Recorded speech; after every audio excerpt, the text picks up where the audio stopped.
আমি শেখ মেহরাব আলী। আমি একজন ফার্মাসিস্ট বা ড্রাগ বিশেষজ্ঞ। আমার ইন্টারেস্ট হচ্ছে ড্রাগ, মেডিসিন, হেলথ এবং ফার্মাসিউটিক্যাল বিজনেসের উপরে। এছাড়াও আমি মাজিদিয়া একাডেমি অফ ফার্মেসির একজন টিচার।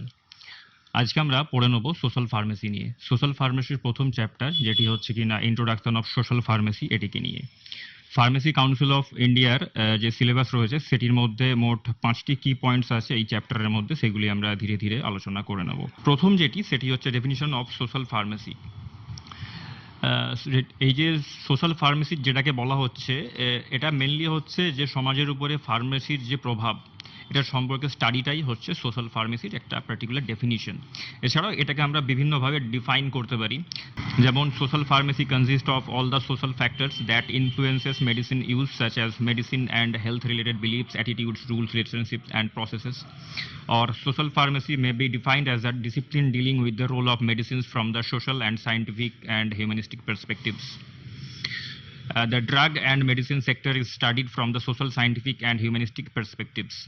মানে আলটিমেটলি এর ডেফিনিশনটা অনেকটাই এরকমই হয়ে যাচ্ছে যে মেডিসিন, ড্রাগ, এই সমস্ত বিষয় নিয়ে যেটা সমাজের উপর যে প্রভাব, এটি সম্পর্কে স্টাডিটাই হচ্ছে সোশ্যাল ফার্মেসি। নেক্সট হচ্ছে social pharmacy as a discipline and scope in improving the public health. Public health অর্থাৎ জনসাধারণের যে জনস্বাস্থ্য, এটার উপরে এটাকে ইমপ্রুভ করতে, এটাকে আরও বেটার করতে সোশ্যাল ফার্মেসির কি ইম্প্যাক্ট রয়েছে সেটার স্টাডিটাই এখানে বলা হচ্ছে। যেমন হচ্ছে প্রথম যেটি পয়েন্ট, সেটি হচ্ছে হেলথ ফাইন্যান্সিং। এই বিষয়টা হচ্ছে in an effort to protect vulnerable population from financial hardships, pharmacists ensure the provision of cost effective health care through rational use of medical products and modern technologies. Majority of published studies have demonstrated the potential of pharmacists in substantial increasing healthcare savings across various settings, attributing such result to pharmacists' expertise in reducing and preventing medication-related problems and in providing cheaper alternatives or suggesting medicines that are covered by insurance. Health financing এই বিষয়টা অনেকটা দাঁড়িয়ে আছে অনেকটা এরকমভাবে যে আমাদের যে ক্রমবর্ধমান যে জনসংখ্যা, এটা যেরকমভাবে বাড়ছে সেটার সঙ্গে এই যে মেডিসিন বা ড্রাগের যে ইউজ, সেটিও কিন্তু বাড়ছে।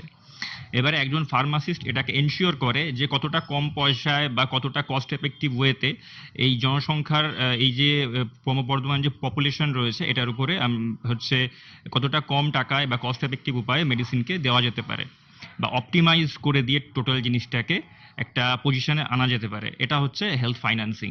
অনেকগুলো স্টাডিজ শো করেছে, প্রুভ করেছে যে ফার্মাসিস্টরা হচ্ছে এক্ষেত্রে কিন্তু অনেকটা রোল প্লে করে, খুব মেজর একটা রোল প্লে করে থাকে হেলথ ফাইন্যান্সিং এর ক্ষেত্রে।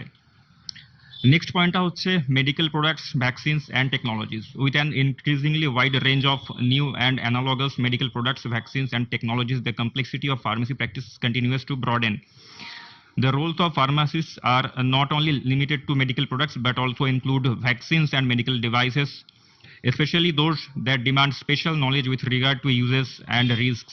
Pharmacists therefore are responsible for ensuring the efficacy, integrity and security of medical products, devices and vaccines to safeguard a patient's health.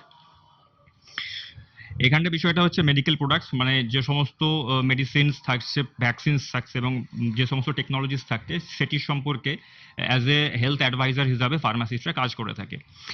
এখানে কীরকম হয়ে থাকে বিষয়টা, এই যেমন পপুলেশন বাড়ছে, এটার সঙ্গে সঙ্গে new technologies, medical products, vaccines, এই সমস্ত কিছু আসছে, কিন্তু এর প্রপার হ্যান্ডলিং মানে এগুলোকে কীভাবে অ্যাডমিনিস্ট্রেট করতে হয়, কি কি রিস্ক ফ্যাক্টর রয়েছে, এই সমস্ত বিষয়গুলো তো হচ্ছে ফার্মাসিস্টরা কিন্তু খুব ভালো একটা রোল প্লে করে থাকে। এনারা এই সমস্ত বিষয়গুলো সম্পর্কে স্টাডি করেন এবং পাবলিককে সেটা সম্পর্কে সচেতন তো করেন, তার সাথেই হচ্ছে প্রপার গাইডলাইন দিয়ে থাকেন যে কোনো মেডিসিন, যে কোনো প্রোডাক্টস বা মেডিকেল প্রোডাক্টস বা যে কোনো রকমের মেডিকেল টেকনোলজিস, সেগুলোকে আমরা কীভাবে কি ইউটিলাইজ করতে পারি এটা সম্পর্কে একটা হচ্ছে ভালোভাবে জ্ঞান দেওয়া। এটাইকেই হচ্ছে এখানে হচ্ছে ফার্মাসিস্টরা খুব ভালো রোল প্লে করে থাকে। নেক্সট যে পয়েন্ট আসছে সেটি হচ্ছে health services. As medicine experts, pharmacists hold the responsibility to deliver effective, safe and quality medicines and services to achieve optimal health outcomes. ফার্মাসিস্টরা হচ্ছে মেডিসিনের এক্সপার্ট, সেই জন্য হচ্ছে যে কোনো মেডিসিন, যে কোনো টেকনোলজি, এই সমস্ত বিষয়ে তারা হচ্ছে আপ টু ডেট নলেজ রাখছে এবং এটি তাদের রেসপন্সিবিলিটির মধ্যেও পড়ে যে যে সমস্ত মেডিসিন নিউ আসছে বা যে কোনো রকমের টেকনোলজিস এই সম্পর্কে আপ টু ডেট থাকা, কেননা এটা থাকার ফলেই কিন্তু সে পাবলিককে অর্থাৎ জনসাধারণকে ভালোভাবে অ্যাওয়্যার করে দিতে পারবে। এবং যেহেতু পপুলেশন দিনের দিন আমাদের বাড়ছে, সেই হিসাবে ফার্মেসির যে প্র্যাকটিস, এই যে টোটাল যে সেগমেন্টটা রয়েছে এটা আরো ব্রডেন হচ্ছে, আরো বড় হচ্ছে। সেক্ষেত্রে ফার্মাসির যে স্কোপটা অনেকটাই হচ্ছে এখানে বাড়ছে ধীরে ধীরে। এছাড়াও পেশেন্টদের কাউন্সেলিং করা, তাদেরকে বোঝানো ভালোভাবে যে কোনো মেডিকেশনস, যে কোনো মেডিকেল টেকনোলজিস, মেডিকেল প্রোডাক্টস, এই সমস্ত সম্পর্কে এখানে কিন্তু ফার্মাসিস্টের অনেকটা বড় রোল বা ভূমিকা থাকছে। নেক্সট হচ্ছে health workforce. Well performing pharmacists are responsive to patients needs and preferences. In fact, involving patients in the healthcare decision making process has shown greater satisfaction and reduced complaints to offered services. Given the paradigm shift from a product oriented to a patient centered pharmacy service, putting the interest of patients and treating them with dignity is a must. Health ওয়ার্কফোর্সের যে বিষয়টা সেটা হচ্ছে কি, ফার্মাসিস্টরা হচ্ছে পেশেন্টের যে need, রোগীর যে নিড, সেটি সম্পর্কে ফুললি অ্যাওয়্যার থাকছে। এবং এই যে হেলথ কেয়ার ডিসিশন মেকিং, এই যে প্রসেসটার সঙ্গে এখানে ফার্মাসিস্টরা যখন ইনভলভ থাকছে, সেটা কিন্তু একটা মানে গ্রেটার স্যাটিসফ্যাকশনের দিকে এগিয়ে নিয়ে যায় টোটাল যে প্রসেস, এন্টার যে প্রসেসটা থাকছে সেটিকে। এবং ফার্মাসিস্টরা যেহেতু ইনভলভ থাকছে এই টোটাল প্রসেসটার মধ্যে, সেক্ষেত্রে সেই সার্ভিসটার মধ্যে ইরর রেটটা অনেকটা কম থাকে, ভুল হওয়ার সম্ভাবনা অনেকটা কমে যায়, যার ফলে পেশেন্টের দিক থেকে কমপ্লেন আসার চান্সটা অনেকটা কম থাকে। এখানেও ফার্মাসিস্টদের রোল অনেকটাই হচ্ছে ইম্পর্টেন্ট। নেক্সট সেটি হচ্ছে health information. As one of the most accessible healthcare professionals, pharmacists are involved in health screening and surveillance programs, checking immunization status and detecting potential public health hazards. With reliable and timely health information, pharmacists support the development of the public health system and collectively reduce vulnerability to public health threats. এখানে বিষয়টি হচ্ছে ফার্মাসিস্টরা যেহেতু একজন health care professional, সেই হিসাবে জনসাধারণের যে health, তাদের যে ইমিউনাইজেশন স্ট্যাটাস, মানে তাদের যে রোগ প্রতিরোধ ক্ষমতা, এটি সম্পর্কে সম্যক ধারণা রাখা, এই সমস্ত ক্ষেত্রেও কিন্তু ফার্মাসিস্টদের রোল প্লে করতে হচ্ছে। তারপর ধরুন পাবলিক হেলথের হ্যাজার্ডস, মানে যখন কোনো রকম চ্যালেঞ্জেস আছে বড় সড়ো, বা যখন কোনো রকম মহামারী বা রোগ, এই সমস্ত বিষয়গুলো যখন এসে যায়, তখন ফার্মাসিস্টদের রোল অনেকটাই বেশি থাকে, কারণ তারা পাবলিককে বা জনসাধারণকে অ্যাওয়্যার করতে থাকে, সতর্কতা জারি করতে পারে এরকমভাবে যে কোন সময় কোন মেডিসিনস বা কি করা উচিত এরকম মুহূর্তে। এই রকম ক্ষেত্রেও কিন্তু ফার্মাসিস্টদের খুবই প্রয়োজন হয়ে থাকে। নেক্সট পয়েন্টটা হচ্ছে leadership and governance. Pharmacists take part in public health policy development, linking disease prevalence and drug utilization. Pharmacists enable development of effective health policies, as well as they allow disease prevention to be placed within a larger context. In addition, pharmacists contribute to the emergencies in terms of designing response plans and protocols, and they contribute to resource mobilization through optimization of medication use and distribution. এইখানে বিষয়টা হচ্ছে যে ফার্মাসিস্টরা public health policy ডেভেলপমেন্টে part নিয়ে থাকে। যে কোনো রকমের জনসাধারণের যে পাবলিক হেলথ পলিসিস থাকছে, সেই সমস্ত সেগমেন্টও ফার্মাসিস্টরা কাজ করছে। যে কোনো মেডিসিনাল হ্যাজার্ডস বলুন বা মেডিসিনের প্রপার ইউজ, এই সম্পর্কিত বিষয়গুলো সম্পর্কে হচ্ছে পাবলিককে অ্যাওয়্যার করা, তাদেরকে নলেজ দেওয়া, এটাকেই হচ্ছে লিডারশিপ অ্যান্ড গভর্নেন্স বলা হচ্ছে সোশ্যাল ফার্মাসি। এছাড়াও ফার্মাসিস্টরা ইমার্জেন্সির টাইমে, মানে যে কোনো রকমের হচ্ছে গুরুত্বপূর্ণ বা জরুরিকালীন অবস্থাতে ফার্মাসিস্টরা খুব ভালো রোল প্লে করে থাকে। মেডিসিন নিয়ে, হেলথ নিয়ে, এগুলোকে হচ্ছে কিভাবে কি এগোলে ভালো হয়, বা অপটিমাইজড ওয়েতে কতটা কম সময়ে কতটা ভালোভাবে অ্যাচিভ করা যেতে পারে বেটার আউটকাম, সেই সমস্ত ক্ষেত্রেও কিন্তু ফার্মাসিস্টদের ভূমিকাটা অনস্বীকার্য।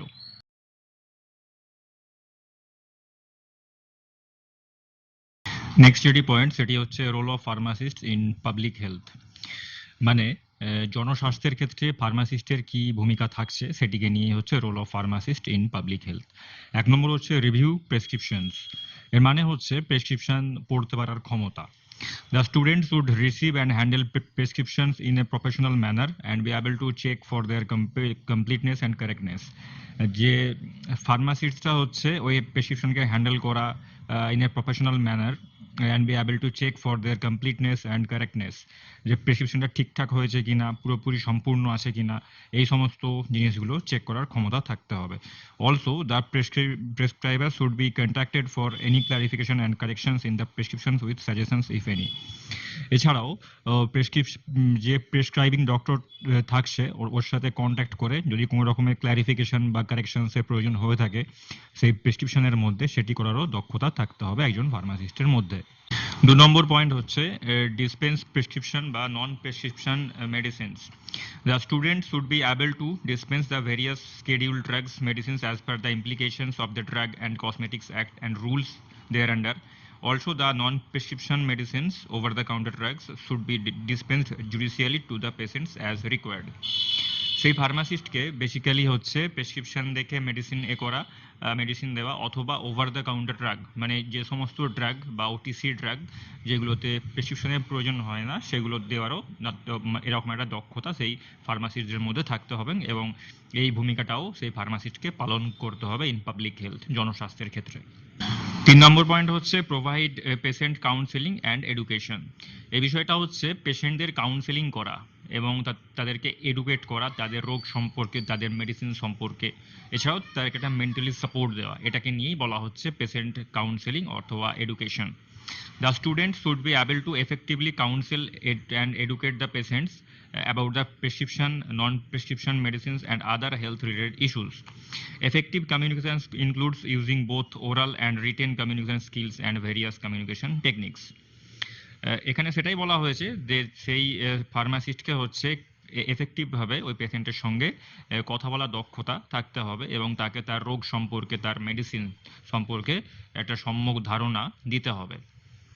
এই ধারণাটা, এই যে পেশেন্টকে কাউন্সেলিং করা, এটাকে সে ওরালি অর্থাৎ মুখে বলে অথবা লিখেও সে সেটা করতে পারে। 4 নম্বর পয়েন্ট হচ্ছে hospital and community pharmacy management. এইখানটা হচ্ছে হসপিটাল বা কমিউনিটি ফার্মাসিকে ম্যানেজ বা চালানোর দক্ষতা থাকতে হবে। The student should be able to manage the drug distribution system as per the policies and guidelines of the hospital pharmacy, good community pharmacy practice and the recommendations of regulatory agencies. Drug distribution system যে কোনো ফার্মেসিতে বলুন, হসপিটালে বলুন, এগুলো হচ্ছে একটা skill. এগুলো এই যে স্কিল, এটা কিন্তু ওই ফার্মাসিস্টের মধ্যে থাকতে হবে এবং এই রোলটাও প্লে করতে হবে। Also be able to manage the procurement, inventory and distribution of medicines in hospital community pharmacy settings.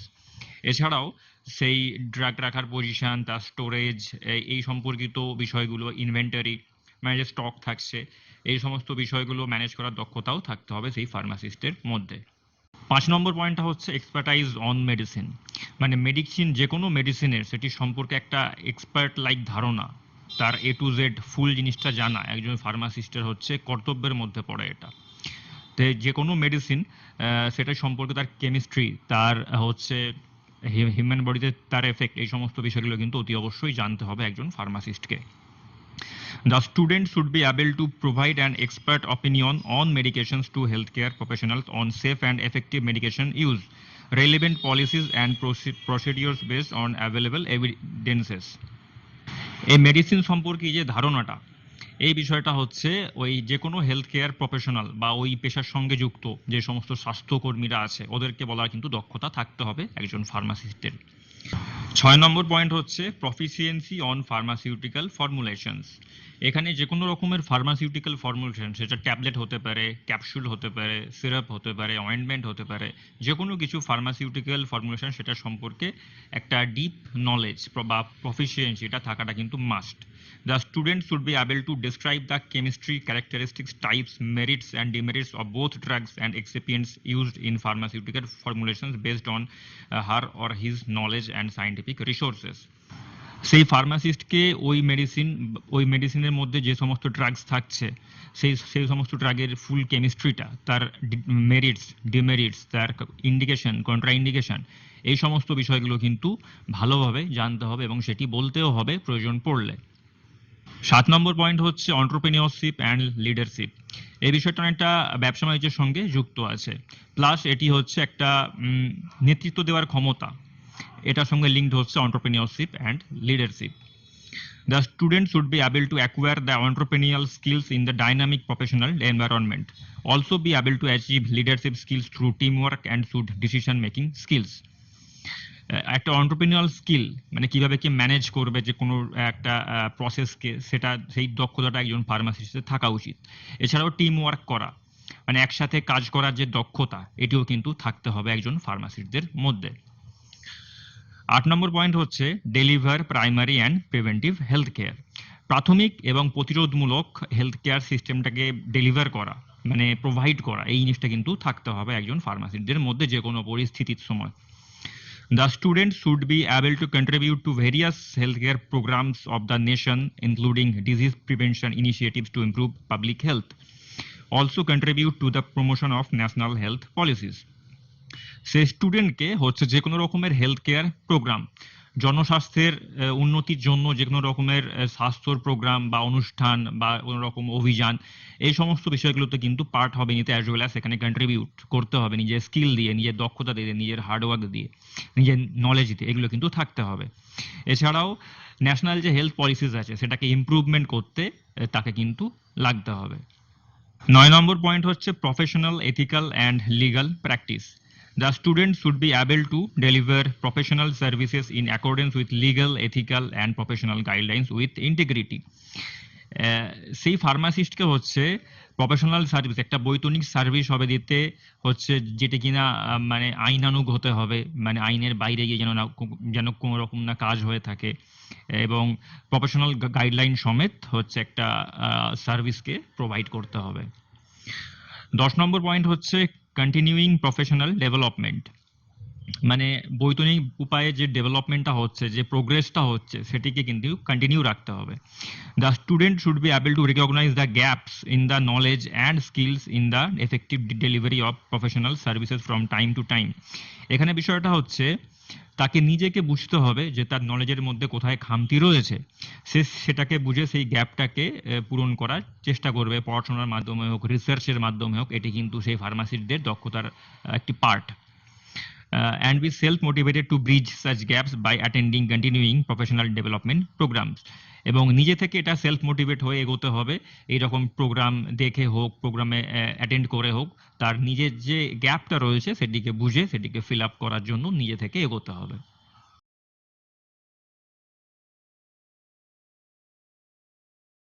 Concept of health, WHO অর্থাৎ ওয়ার্ল্ড হেলথ অর্গানাইজেশন থেকে যে হেলথের যে ডেফিনিশন প্রপার, সেটাকে এখন আমরা পড়ে নেব। Health is a state of complete physical, mental and social well-being and not merely an absence of disease or infirmity and the ability to lead a socially and economically productive life. Health is a state of complete physical, mental and social well-being. মানে health হচ্ছে একটা physical, mental, physical অর্থাৎ physiological level থেকে শারীরিকভাবে সে সুস্থ কিনা সেটা হলো, মেন্টাল অর্থাৎ মানসিকভাবে সে সুস্থ কিনা, অ্যান্ড সোশ্যাল ওয়েলবিং সামাজিক সুস্থতা সেটা আছে কিনা, and not merely an absence of disease or ইনফার্মিটি, কোনো রকম রোগ বা কোনো রকম অবস্ট্রাকশন ছাড়াই, and the ability to lead a socially and economically productive life, এবং তার যে যোগ্যতাটা সামাজিকভাবে বেঁচে থাকার এবং তার সাথে অর্থনৈতিকভাবে বেঁচে থাকার যে সুস্থতা, মানে জীবনযাপন করার জন্য, জীবিকা নির্বাহ করার জন্য যেটুকু সুস্থতা প্রয়োজন সেটুকু সেই পার্সনের মধ্যে আছে কিনা, এই তো প্যারামিটারগুলো থাকলে সে পার্সনটা হচ্ছে একটা গুড হেলথ নিয়ে আসে। এটা WHO অর্থাৎ world health organisation particular definition of health. Various dimensions types of health, এর মানেটা হচ্ছে মানে অনেক রকম ডাইমেনশনস অর্থাৎ কিছু কিছু প্যারামিটার্স আপনারা বলতে পারেন, যেগুলো দিয়ে হচ্ছে একটা হেলথ যেটা, এটাকে একটা মেজার করা একটা সিস্টেম, যে এই টাইপস অফ হচ্ছে প্যারামিটারসগুলো যদি ঠিকঠাক থাকে, দ্যাট মিনস এই পার্সনটা he or she is a healthy person. Physical health dimension, এটা হচ্ছে প্রথমে আসে, মানে শারীরিক সুস্থতার যে ডাইমেনশন সেটি প্রথমে আসে। ফিজিক্যাল হেলথের মধ্যে কি বলছে এটা, it is defined as state in which every cell and every organ is functioning at optimum capacity and imperfect harmony with the rest of the body. এটা হচ্ছে একটা স্টেট, একটা পজিশন বা একটা শারীরিক হচ্ছে একটা অবস্থান বলতে পারেন, যেখানে প্রত্যেকটা সেল, প্রত্যেকটা কোষ এবং সমস্ত রকমের অঙ্গ প্রত্যঙ্গ প্রপার ফাংশনিং করছে তার অপটিমাম স্টেটে, মানে তার যে হাইয়েস্ট লেভেল অফ ওয়ার্কিং, এই জিনিসটাতে শরীরের প্রত্যেকটা কোষ এবং প্রত্যেকটা অঙ্গ প্রত্যঙ্গ ঠিকঠাকভাবে কাজ করছে, এবং সমস্ত জিনিসটা একটা সামঞ্জস্য রেখে একটা পারফেক্ট হারমোনি একসঙ্গে মিলেমিশে প্রত্যেকটা অঙ্গ প্রত্যঙ্গ একটা ব্যালেন্সে কাজ করছে, এটাকে বলছে ফিজিক্যাল হেলথের ডাইমেনশন একটা। It refers to perfect functioning of body, এটা যদি থাকে দ্যাট মিনস এই বডিটা হচ্ছে পারফেক্ট ফাংশন করছে। It indicates that all body organ are structurally and functional in a normal state and their organ and organ systems. এটা indicate করছে বা এটা ইশারা করছে এটাই যে বডির সমস্ত পার্ট, সমস্ত অর্গ্যান ঠিকঠাকভাবে সুস্থভাবে কাজ করছে তাদের স্বাভাবিক অবস্থাতে। সেকেন্ড যেটা, সেটা হচ্ছে মেন্টাল হেলথ ডাইমেনশন, অর্থাৎ মানসিক সুস্থতা যে ডাইমেনশন সেটিকে নিয়ে এখানে বলছে। Mental health has been defined as a state of balance between the individual and the surrounding world. Mental হেলথটাকে ডিফাইন করছে এরকমভাবে, একটা ব্যালেন্স মানে তার পারিপার্শ্বিক জগতের সঙ্গে একটা মানুষের যে ব্যালেন্স মানসিকভাবে, সেটাকেই বলা হচ্ছে mental health dimension. A state of harmony between one self and others, নিজের সঙ্গে অন্যান্যদের, অন্যান্য বস্তু হতে পারে, অন্যান্য পার্সন হতে পারে, অন্যান্য পরিস্থিতি হতে পারে, এই যে সমস্ত রকমের বিষয়ের সঙ্গে একটা ব্যালেন্স করে যে চলা, সেটাকেই বলা হচ্ছে মেন্টাল হেলথে একটা harmony. a coexistence between the realities of the self and that of the other people and that of the environment, একটা কোএক্সিস্টেন্স কে ফিল করা, নিজের সঙ্গে অন্যান্যদের প্লাস বাস্তবতার সঙ্গে একটা মেলবন্ধন করে চলা, তার সাথে হচ্ছে পরিবেশের সঙ্গে একটা খাপ খাইয়ে চলা, সেটাকে নিয়েই বলা হচ্ছে মেন্টাল হেলথ ডাইমেনশন। থার্ড যেটা, সেটা হচ্ছে সোশ্যাল হেলথ ডাইমেনশন, অর্থাৎ সামাজিক লেভেলের সুস্থতাটা। Social well-being implies quality and quantity of an individual's interpersonal ties and the extent of involvement with the community.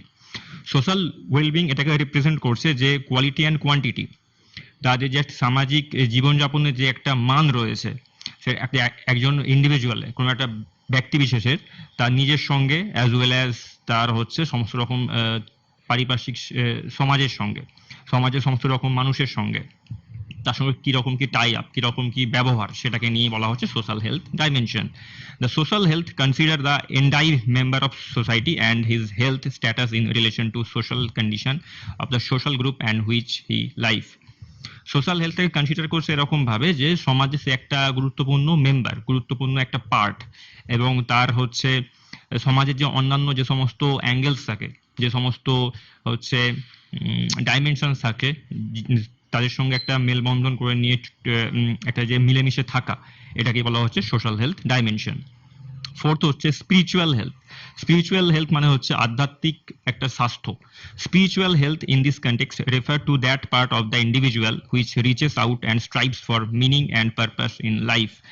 Meaning and purpose in life মানে জীবনের একটা মানে খোঁজা, জীবনের একটা ভ্যালু খোঁজা, এটার জন্য অনেক মানুষ শিখ করে। এটা এরকম একটা খিদে থাকা উচিত প্রায় সকলের মধ্যেই, যে জীবনটা আমরা কেন পেয়েছি, আমার ঠিক আমার যে জন্মটা হয়েছে এটা কেন হয়েছে, জীবনে ঠিক কি রোল আমার, এই সম্পর্কে একটা শিখ করা নিজের ভিতর থেকে, এটা একটা সুস্থ মানুষের থাকা উচিত, এবং সেটাকেই বলা হচ্ছে স্পিরিচুয়াল হেলথ।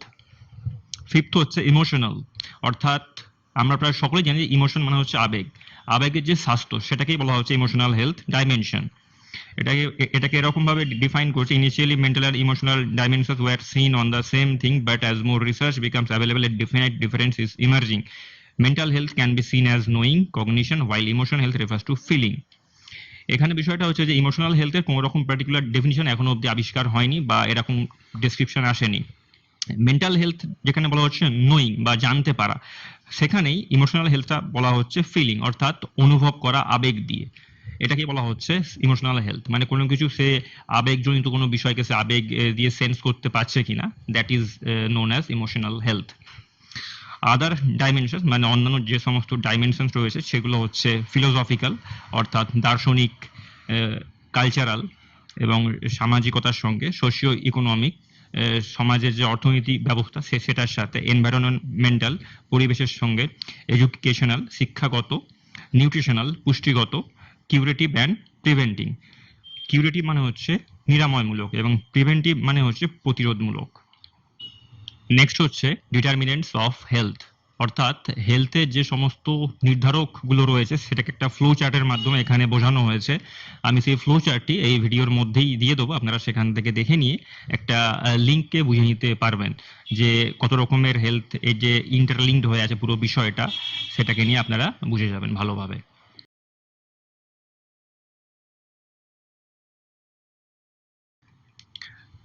নেক্সট হচ্ছে টাইপস অফ ইন্ডিকেটরস। ইন্ডিকেটরস মানে হচ্ছে সূচক, হেলথের কত রকমের সূচক হতে পারে সেটাকে নিয়ে আমরা একটু বুঝে নেব। প্রথম যেটা হচ্ছে সেটা হচ্ছে মর্টালিটি ইন্ডিকেটর, অর্থাৎ মৃত্যুর যে সূচক সেটি।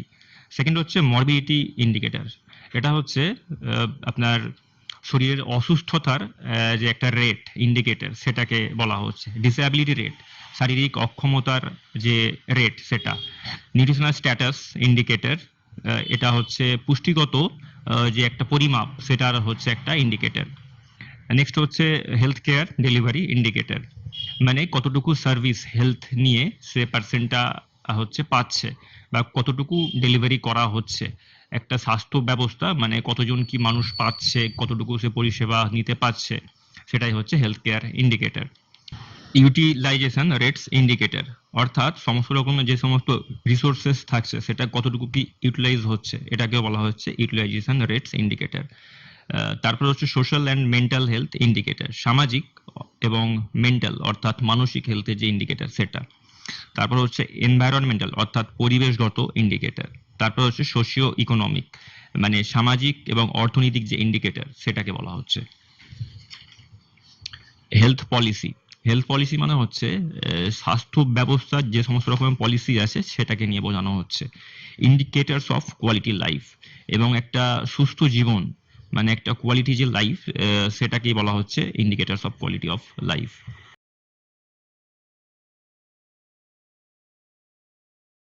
নেক্সট হচ্ছে national health policy Indian perspective. এখানটা বলছে যে health policy of a nation is its strategy for controlling and optimizing the social uses of its health knowledge of intended objectives. যে কোনো নেশন বা যে কোনো দেশের যে হেলথ পলিসিটা হচ্ছে সেটা হচ্ছে যে সমস্ত রিসোর্সেস থাকছে সেটাকে হচ্ছে হেলথ নিয়ে হতে পারে বা হচ্ছে হেলথের ওয়েলবিং এর জন্য যে সমস্ত রকমের রিসোর্সেস নলেজ সেই সমস্ত বিষয়টা হচ্ছে একটা অপটিমাইজড ওয়েতে ঠিকঠাকভাবে ওটাকে অ্যাপ্লাই হচ্ছে কিনা এবং সেটাকে মানুষের কাছে ডেলিভার করা এবং এটাকে কন্ট্রোল করা, এই জিনিসটার জন্যই হচ্ছে হেলথ পলিসি যে কোনো নেশন ক্রিয়েট করে থাকে। The main aim of health policy is decide or complete physical health, mental health, social health. এখানে মেন যেটা লক্ষ্য থাকে যে কোনো হেলথ পলিসির যে কোনো নেশনের, এটা হচ্ছে কি, সেটা হচ্ছে কমপ্লিট ফিজিক্যাল হেলথ শারীরিকভাবে সুস্থতা, কমপ্লিট মেন্টাল হেলথ মানসিকভাবে সুস্থতা, কমপ্লিট সোশ্যাল হেলথ অর্থাৎ সামাজিকভাবে সুস্থতা। এটাকে হচ্ছে এনশিওর করতেই হেলথ পলিসিগুলো ক্রিয়েট হয়ে থাকে যে কোনো নেশনে, যে কোনো দেশে। Due to changing our nation conditions like population growth, pollutions, new disease conditions, we are not ensure our development. So Ministry of Health released the various health programs and commitment to achieving the goal of happiness or developed nation. এই যে ক্রমবর্ধমান যে জনসংখ্যা আমাদের দেশের, এর মধ্যে কিন্তু অনেক রকম সমস্যা থাকে। যেমন ধরুন একটা আনএক্সপেক্টেড ওয়েতে গ্রোথ, পপুলেশন যে গ্রোথ, জনসংখ্যা যেটা সেটা বেড়ে যায়, অ্যাজ ওয়েল অ্যাজ এখন যেটা পলিউশনের মাত্রা অনেকটা বেড়ে গেছে, তার সাথে হচ্ছে নতুন নতুন হচ্ছে ডিজিজ কন্ডিশন আসছে, নতুন নতুন সমস্ত রকম মহামারী আসছে, রোগ আসছে। তো এরকম পরিস্থিতিতে কি হয়ে থাকে, একটা নেশন বা একটা দেশের যে ডেভেলপমেন্ট থাকে ওভারঅল সেটা কিন্তু থেমে যায়, কমে যায়। That's why ministry of health মানে স্বাস্থ্য মন্ত্রক থেকে এরকম পলিসিগুলো প্রদান করা হয়ে থাকে, যাতে একটা নেশন হেলদি ওয়েতে হচ্ছে দেশকে একটা বিকাশের দিকে নিয়ে যেতে পারে। The slogan "Health for All" was given by the World Health Organization (WHO) in year 1977 May। 1977 সালের মে মাসে WHO অর্থাৎ ওয়ার্ল্ড হেলথ অর্গানাইজেশন থেকে একটা স্লোগান দেওয়া হয়েছিল যেটা কিনা হেলথ ফর অল। এটা অনেকটা বিশ্বব্যাপী সাড়া ফেলার মতো বিষয় ছিল, যেখানে সমস্ত দেশকে নিয়ে একটা হেলদি ওয়েলবিং এর দিকে ধীরে ধীরে নিয়ে যাওয়া হয়েছিল। The WHO has established 12 global indicators as the basic point of reference for assessing the progress towards HFA. Health for all এটাকে হচ্ছে অ্যাক্টিভলি মানে একটা ভালোভাবে একটা পজিশনে নিয়ে যাওয়ার জন্য, অ্যাক্টিভলি এটার উপর কাজ করার জন্য বিশ্বব্যাপী তো 12টা গ্লোবাল ইন্ডিকেটর সূচক দিয়েছিল, বা এটাকে আপনারা প্যারামিটারসও বলতে পারেন। এরকম একটা বেসিক পয়েন্ট অফ রেফারেন্স, এই 12খানা হচ্ছে ইন্ডিকেটর যখন একজন মানুষ বা যে কোনো ইন্ডিভিজুয়াল যখন পাস করে যাচ্ছে, দ্যাট মিনস এখান থেকে ডিসাইড হবে যে সে মানুষটা কতটা হেলদি আছে, এবং সবার উপর যখন এটা অ্যাপ্লাই হবে তখন বোঝা যাবে যে একটা দেশের পুরো মানুষের স্বাস্থ্যটা কিরকম পজিশনে আছে। The joint WHO-UNICEF International Conference in 1978 at Alma-Ata, USSR, declared that the existing gross inequalities in the status of health of people, particularly between developed and developing countries as well as within the countries, is politically, socially, and economically unacceptable. একটা international conference হয়েছিল, যেটি কিনা হচ্ছে USSR, মানে এখনকার সময় সেটা Russia, তখন ছিল union of Soviet socialist Republic এই নামে, যেটাকে অ্যালমা-এটা বলা হচ্ছে। এটা ডব্লিউএইচও অর্থাৎ ওয়ার্ল্ড হেলথ অর্গানাইজেশন থেকে এটা হেল্ড করা হয়েছিল, ইউনিসেফ এই যে উইং থেকে। এই যে হেলথ ফর অল এইচএফএ, এটা হচ্ছে আপনার হু এর একটা স্লোগান। যখনই ডব্লিউএইচও সঙ্গে ইউনিসেফ যে উইংটা অ্যাড হয়ে যাচ্ছে, সো ইন দ্যাট কেস তখন যদি এইচএফএ ধরা হয়, মানে হেলথ ফর অল, তখন কিন্তু এই যে এইচএফ এর মিনিংটা কিন্তু বদলে যায়। তখন সেটা হয়ে যায় কিন্তু হেলথ ফ্যাসিলিটিস অ্যাসেসমেন্ট। কেননা ইউনিসেফ যে উইংটা, এটা বিশেষ করে হচ্ছে মেন ফোকাস দিয়ে থাকে সেটা হচ্ছে চাইল্ডের হেলথের উপরে, নিওন্যাটস এবং চাইল্ডের উপরে এটা বিশেষ করে বেস করে বানানো হয়েছে ইউনিসেফ এই উইংটা। অ্যান্ড যখনই হুয়ের সঙ্গে ইউনিসেফ অ্যাড হচ্ছে, তো তখনই সেটা হয়ে যাচ্ছে হেলথ ফ্যাসিলিটিস অ্যাসেসমেন্ট। এটা অ্যাকচুয়ালি কি হয়, অনেকগুলো প্যারামিটার্স থাকে যখন কোনো বাচ্চা জন্মায়, তো ওই কটা প্যারামিটার্স ওকে সাবজেক্ট করতে হয়, মানে ওই প্যারামিটার দিয়ে ওদেরকে টেস্টগুলো করাতে হয়, এবং সেটির ফলে বোঝা যায় যে সেই বাচ্চা কতটুকু হেলদি, তার কি কি কি ল্যাক আছে, এই সমস্ত বিষয়গুলো। তো এইখানে যেটা বিষয় ছিল সেটা হচ্ছে কি, ডেভেলপড কান্ট্রি এবং ডেভেলপিং কান্ট্রি, এই সমস্ত কান্ট্রিতে যখন হেলথের বিষয়গুলো আসে সমস্ত রকমের ডাইমেনশনের সাথে, তার সাথেও কিন্তু পলিটিক্যালি, সোশ্যালি এবং ইকোনমিক্যালি এটাও কিন্তু ধরা হয়েছে। মানেটা হচ্ছে রাজনৈতিকভাবে কিন্তু এটা ধরা হচ্ছে, সোশ্যালি সামাজিকভাবে এবং ইকোনমিক্যালি অর্থনৈতিকভাবেও কিন্তু হেলথের একটা পার্সপেক্টিভ এসে যাচ্ছে এখান থেকে। বিষয়টা আমরা যদি একটু খুলে দেখি, সেটা হচ্ছে বিশেষ করে এই যে পলিটিক্যালি, মানে রাজনৈতিকভাবে বিষয়টা কি হয়। সাপোজ ধরুন আপনি কোনো একটা পার্টিকে সাপোর্ট করেন, আর আপনারই কলিগ হয়তো অন্য কোনো একটা পার্টিকে সাপোর্ট করে।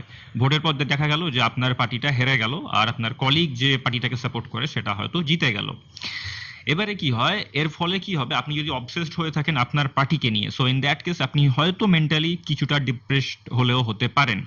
এছাড়াও পলিটিক্যালি বিষয়টা কিরকম থাকে, যখনই কোনো পার্টি তার হচ্ছে ম্যানিফেস্টো জমা করে ভোটের টাইমে, তো তারা কিন্তু একটা ম্যানিফেস্টো এরকম দেয় যে আমি হেলথের স্কিমে এইগুলো করতে চাইছি, এই এত পার্সেন্ট খরচ হবে, এই হবে, এরকম এরকম কিছু ম্যানিফেস্টোস থাকে। সেই জন্য তো পলিটিক্যাল কারণেও কিন্তু হচ্ছে হেলথের অনেক রকম অবস্ট্রাকশন আসতে পারে, সেই জন্য পলিটিক্যালটাও এখানে কিন্তু অ্যাড করা হয়েছে। সেকেন্ড যেটা, সেটা হচ্ছে সোশ্যালি, অর্থাৎ সামাজিকভাবে অনেক রকমের কিন্তু সমস্যা আসতে পারে হেলথের দিক থেকে।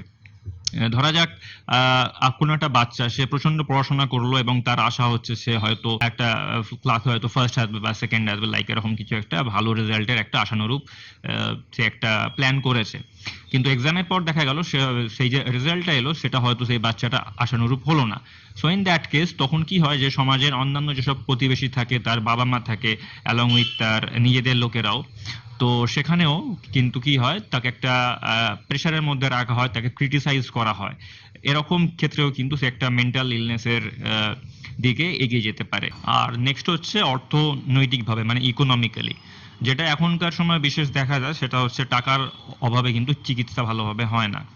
এছাড়াও ধরো অনেক সময় কি হয়, যে প্রচন্ড খাটাখাটনি হচ্ছে টাকার জন্য, কিন্তু অ্যাডেকুয়েট রেস্ট বা পরিমিত তার রেস্টটা হচ্ছে না, এইসব কারণেও কিন্তু হেলথটা বিগড়ে যেতে পারে। সেই জন্য ডব্লিউএইচও থেকে এই কটাকে হচ্ছে এর মধ্যে ইনক্লুড করা হয়েছে, politically, socially and economically. The Alma-Ata Declaration of 1978 emerged as a major milestone of the 20th century in the field of public health, and it identified primary healthcare as the key to the attainment of the goal of health for all around the globe. এই যে health for all, এই যে স্লোগানটা তখন উঠেছিল, এটাকে actively, মানে major একটা rapid ভাবে এটাকে কার্যে পরিণত করার জন্য হু থেকে কি করা হয়েছিল, যে ওয়ার্ল্ড ওয়াইড যত পাবলিক হেলথ কেয়ার আছে সেগুলোর উপরে হচ্ছে মেনলি ফোকাস দেওয়া হয়েছিল। কেননা সেই সমস্ত পাবলিক হেলথ কেয়ারগুলোই হচ্ছে কিন্তু জনসাধারণের সব থেকে কাছের থাকে, সেই জন্য সেগুলোকে ডেভেলপ করা, তাতে প্রপার সুযোগ সুবিধার আরও বন্দোবস্ত করা পাবলিকের জন্য, এটা একটা মেজর অ্যাচিভমেন্ট হয়েছিল। আর এটা ডিক্লারেশন হয়েছিল 1978, এই যে বলা হলো অ্যালমা-এটা ডিক্লারেশন। এবং এটা প্রথম ইন্টারন্যাশনাল একটা ডিক্লারেশন হয়েছিল প্রাইমারি হেলথ কেয়ারকে নিয়ে, এটা হচ্ছে কাজাখস্তানে। এবারে আমরা দেখে নেব নেক্সট সেটি হচ্ছে ন্যাশনাল হেলথ পলিসি, যেটাকে এনএইচপি বলা হচ্ছে, যেটাকে লঞ্চ হয়েছিল by the ministry of health and family welfare, অর্থাৎ স্বাস্থ্য মন্ত্রক দ্বারা। এটাকে লঞ্চ করা হয়েছিল। প্রথম এটি অ্যাক্টিভ হয়েছিল মানে লঞ্চ করা হয়েছিল 1983-তে। তারপরে যেটা সেকেন্ড ন্যাশনাল হেলথ পলিসি সেটি লঞ্চ হয়েছিল 2002-এ, এবং থার্ড ন্যাশনাল হেলথ পলিসি যেটি কিনা লঞ্চ হয়েছিল 2017-তে।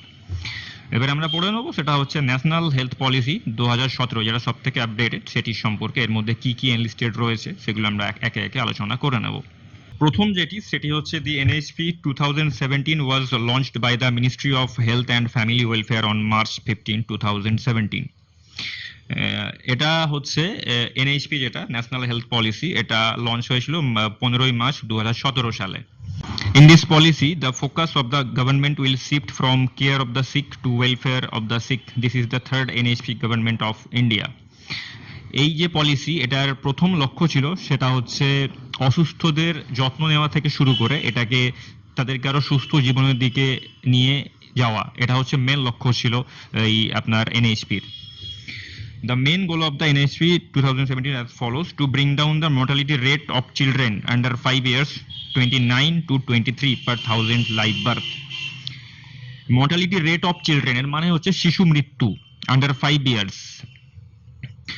এখানে বিষয়টা হচ্ছে যে শিশু মৃত্যুর যে হার ছিল, প্রত্যেক 1000 জনে 29 জন ছিল, 29 জন শিশু মারা যেত জন্মের সময়। সেটাকে কমিয়ে এনে বাই 2025 সালের মধ্যে 23 জনে আনা হবে, এরকম একটা পরিকল্পনা এর মধ্যে এনলিস্টেড ছিল। To bring the total fertility rate to 2.1 and reducing the maternal mortality rate 167 to 100. Total fertility rate যেটাকে বলা হচ্ছে সেটা হচ্ছে কি, একজন মহিলা তার রিপ্রোডাক্টিভ এজের মধ্যে হচ্ছে গড় যেটা মানে হচ্ছে কতগুলো কি বাচ্চার জন্ম উনি দিতে পারছেন, এটা একটা গড় হিসাব, এটাকে বলা হচ্ছে টোটাল ফার্টিলিটি রেট। এটা 2.1 ছিল, এবং reducing the maternal mortality rate 167 to 100। Maternal mortality rate এর মানেটা হচ্ছে প্রসূতি মৃত্যু বা গর্ভবতী মহিলাদের, গর্ভবতী মায়েরা অনেক সময় মারা যান, তো সেই যে রেটটা ছিল সেটা ছিল 167, সেটাকে কমিয়ে এনে 100-র মধ্যে আনা হবে বাই 2025 সালের মধ্যে, এরকম একটা লক্ষ্য নিয়ে এই প্ল্যানটা করা হয়েছিল। Target to increase life span from 67.5 to 70 years by 2025। Life span মানে হচ্ছে তার গড় আয়ু, একটা যে আয়ু থাকছে সমস্ত মানুষের, তার যে গড় আয়ু, এই যে লাইফ স্প্যান, এটা হচ্ছে 67.5 ছিল, এটাকে বাড়িয়ে 70 ইয়ার্স, 70 বছর অবধি গড় আয়ু, এরকম একটা হচ্ছে পরিকল্পনা নেওয়া হয়েছিল। এটা অ্যাক্টিভ করা মানে 2025 সাল অবধি যেটা মানুষের গড় আয়ু সেটা 67.5 থেকে 70-এর মধ্যে আনা হবে, এরকম একটা পরিকল্পনা নিয়ে এগোনো হয়েছিল। And increase health expenditure from 1.51% of GDP at present to 2.5% by 2025. জিডিপির যে হেলথ এক্সপেন্ডিচার মানে জিডিপি থেকে হেলথ এক্সপেন্ডিচার মানে হচ্ছে হেলথের উপর যে খরচা, সেটা করা হতো 1.51%, এবারে সেটাকে বাড়িয়ে 2.5%-এ আনা হবে বাই 2025 সালের মধ্যে। Reducing the IMR infant mortality rate from 34 to 28। Infant mortality rate মানে হচ্ছে বাচ্চাদের মৃত্যুর হার, মানে যে সমস্ত বাচ্চাদের বয়স থাকছে 8 বছরের মধ্যে তাদের যে মৃত্যুর হার ছিল সেটা ছিল 34, সেটাকে কমিয়ে এনে 28-এর মধ্যে আনা হবে বাই 2019 সালের মধ্যে, এরকম একটা প্ল্যান ছিল। And also the reducing neonatal mortality rate from 28 to 16 by 2025। Neonatal mortality rate মানে হচ্ছে যে সমস্ত বাচ্চারা ভূমিষ্ঠ হয়েছে ওদেরকে বলা হচ্ছে নিওন্যাটস। তো ভূমিষ্ঠ বাচ্চাদের অনেক সময় কি হয়, তারা মারা যায়, তো সেই যে রেটটা ছিল সেটা ছিল নিওনাটাল মর্টালিটি রেট, এটা ছিল 28 জন, এবং সেটাকে কমিয়ে এনে 16-তে আনা হবে, মানে 16 জনের মধ্যে আনা হবে।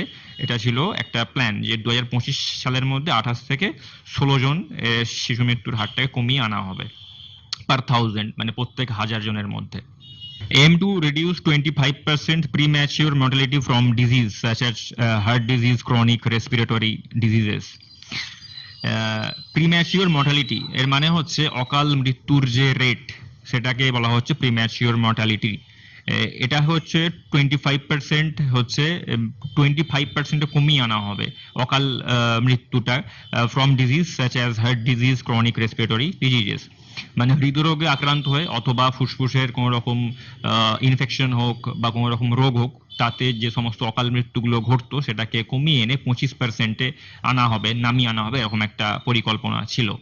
Eliminate the leprosy by the year 2018, 2018 সালের মধ্যে কুষ্ঠরোগকে সম্পূর্ণভাবে নির্মূল করে দেওয়া হবে। কালা আজার বাই দ্য ইয়ার 2017, 2017 সালের মধ্যে কালা জ্বর যেটাকে বলা হতো সেটাকে সম্পূর্ণভাবে নির্মূল করে দেওয়া হবে। And lymphatic filariasis by the year 2017, এবং সেম ইয়ারের মধ্যেই হচ্ছে ফিলারিয়াসিস যেটা হতো সেটাকেও পুরোপুরিভাবে এলিমিনেট করে দেওয়া হবে। Reduction the rate of tuberculosis by 85%, মানে টিউবারকুলোসিসে আক্রান্ত অথবা টিবি বা যক্ষা রোগে আক্রান্ত হয়ে এই যে আক্রান্তের সংখ্যা এটাকে কমিয়ে এনে 85% আনা হবে, মানে 85% করে কমিয়ে দেওয়া হবে টোটাল যেটা হচ্ছে আক্রান্তের সংখ্যা ছিল। And eliminate the tuberculosis by the year in 2025, এবং 2025 সালের মধ্যে টিবি রোগকে সম্পূর্ণভাবে নির্মূল করে দেওয়া হবে। Aim to achieve 90% of children born by or under the supervision of trained midwives, nurses by the year 2025, and completely immunization of 90% of children of 1 year age. 90% child birth, মানে বাচ্চার যে জন্ম তার 90% হতে হবে কোনো ট্রেন্ড নার্সের আন্ডারে। এটা একটা পরিকল্পনা ছিল ওখানে, এবং এটা হচ্ছে 2025 সালের মধ্যে অ্যাক্টিভ করা হবে, লাইক এরকম একটা প্ল্যান ছিল। And completely immunisation of 90% of children of 1 year age, এবং 1 বছরের মধ্যে বাচ্চাদের 90% বাচ্চাদের হচ্ছে কমপ্লিটলি ইমিউনাইজেশন, মানে হচ্ছে টিকা ভ্যাকসিন লাইক এরকম কিছু দিয়ে হচ্ছে তাদের প্রতিরোধ যে ব্যবস্থাটা সেটাকে কমপ্লিটলি হচ্ছে করা হবে, এরকম একটা পরিকল্পনা ছিল। To reduce the incidence of occupational injury by 50% by the year 2020। Occupational ইনজুরিটা মানে হচ্ছে সেটা হচ্ছে কাজ করতে গিয়ে কোনো রকমের অ্যাক্সিডেন্ট হওয়া বা ক্ষত হওয়া, সেটাকে বলা হচ্ছে অকুপেশনাল ইনজুরি। এটাকে কমিয়ে এনে 50% মতো আনা হবে, মানে শতকরা হচ্ছে 100 থেকে এটাকে কমিয়ে এনে 50% আনা হবে 2020 সালের মধ্যে। At the present this rate is 334 per lakh workers in agriculture sector.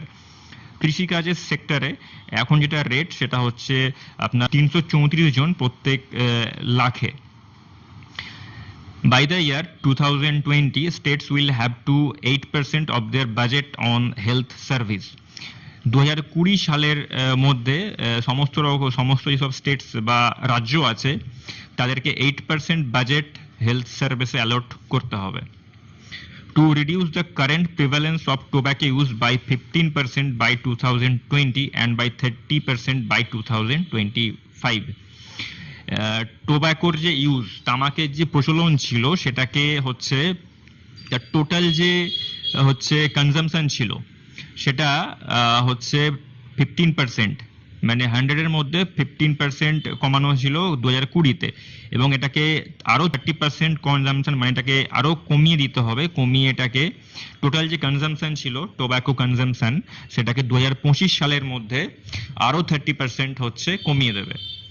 এরকম একটা প্ল্যান নিয়ে এই আপনার হচ্ছে এই টোটাল যে প্ল্যানটা হয়েছিল, পলিসিসটা, সেটাকে ক্রিয়েট করা হয়েছিল। এতগুলো হচ্ছে পরিকল্পনা নিয়ে ন্যাশনাল হেলথ পলিসি অর্থাৎ এনএইচপি 2017টা হচ্ছে কনসার্ন রয়েছে। এরপরেও যদি আপনাদের কিছু জানতে বাকি থাকে তো আপনারা নিচে কমেন্টে লিখে দেবেন, আমি যত শিগগিরই সম্ভব সেটির উপর ডিসকাস করার চেষ্টা করব।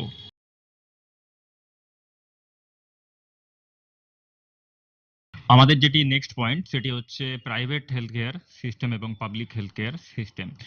আমরা প্রায় সকলেই অবগত আছি যে ভারতবর্ষের যে মূলত যে স্বাস্থ্য ব্যবস্থাটা টোটাল সেটা দুটো হচ্ছে মেজর ক্যাটাগরিতে বিভক্ত। 1 নম্বর হচ্ছে পাবলিক হেলথ কেয়ার, সেকেন্ড হচ্ছে প্রাইভেট হেলথ কেয়ার। প্রাইভেট মানে যেগুলো সেলফ ফাইন্যান্স থাকে, হসপিটাল, নার্সিং হোমস, এই সমস্ত বিষয় যেখানে ফিজ লাগে। আর পাবলিকের ক্ষেত্রে যেটা হচ্ছে সেখানে একদম সামান্য যেটুকু ফি, টিকিটের যেটুকু প্রাইস সেটুকু দিয়ে ফ্রিতে যেখানে ট্রিটমেন্ট হয়ে থাকে, যেটা গভর্নমেন্ট থেকে স্পন্সর্ড হয়ে থাকে, that is public health care. তো আমরা একটু বিষয়টাকে ভালোভাবে পড়ে নেব, মানে ডিটেলসে একটু ভালোভাবে। প্রথম যেটা সেটা হচ্ছে আপনার প্রাইভেট হেলথ কেয়ার সিস্টেম। প্রাইভেটে আমরা প্রায় সকলেই জানি যে প্রাইভেটের মধ্যে যেমন নার্সিং হোম, হসপিটাল এই সমস্ত কিছু ইনক্লুড করছে, এখানে চার্জেস লাগে ট্রিটমেন্টের এগেনস্টে। Private healthcare system provide the all facilities regarding to the public health and fulfill the public requirement and pay the appropriate amount of fee. Private health কেয়ারে হচ্ছে সমস্ত রকমের ট্রিটমেন্টই করা হয়ে থাকে এবং পাবলিককে সমস্ত রকমের সুযোগ সুবিধাও দেওয়া হয়ে থাকে এবং সেটার এগেনস্ট একটা চার্জ নেওয়া হয়ে থাকে। In the private system, new and improved quality equipment and hygienic system provided to the patient and also provided the proper and counsel medication by the pharmacist or nurses. Private সিস্টেমে হচ্ছে কি নতুন নতুন যে সমস্ত ইকুইপমেন্টস বা জিনিসপত্র বা কি এটাকে যন্ত্রপাতি আপনারা বলতে পারেন, এছাড়াও হচ্ছে হাইজিনিক যে সিস্টেম সেটা খুব ওয়েল কন্ডিশন থাকে, সেটা পেশেন্ট এবং পেশেন্টের যে সমস্ত গার্জেন্স থাকে ওনাদেরকে প্রোভাইড করা হয়ে থাকে। এবং যে মেডিকেশনস বিষয়টা থাকছে সেটা বিশেষ করে নার্স অথবা ফার্মাসিস্টদের দিয়ে প্রোভাইড করা হয়ে থাকে প্রাইভেট হেলথ কেয়ারে। Private sectors provide the suited aeration condition, proper ventilation, neat and clean places for the patient and guardian's.